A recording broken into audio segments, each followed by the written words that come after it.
যুক্তরাষ্ট্র ও তার ঘনিষ্ঠ মিত্র ইসরায়েলের সঙ্গে চলা যুদ্ধের মধ্যে ইরানের প্রেসিডেন্ট মাসুদ পেজেশকিয়ান জাতির উদ্দেশ্যে ভাষণ দিয়েছেন।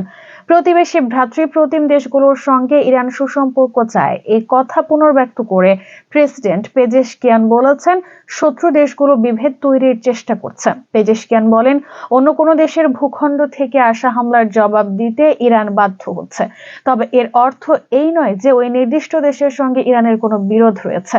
যারা ইরানকে আক্রমণ করবে তাদের বিরুদ্ধে তেহরান শক্ত অবস্থানে রয়েছে ও অত্যন্ত জোরালোভাবে এর জবাব দেওয়া হবে। মাসুদ পেজেশকিয়ান জনগণকে ঐক্যবদ্ধ থাকার ও রাস্তায় নামার আহ্বান জানিয়ে বলেন, ইরানের মাটি ও পানি রক্ষায় সবার এগিয়ে আসা উচিত। জনগণের স্বতঃস্ফূর্ত অংশগ্রহণের মাধ্যমে ইরান শত্রুকে তার 1 ইঞ্চি জমিও দখল করতে দেবে না।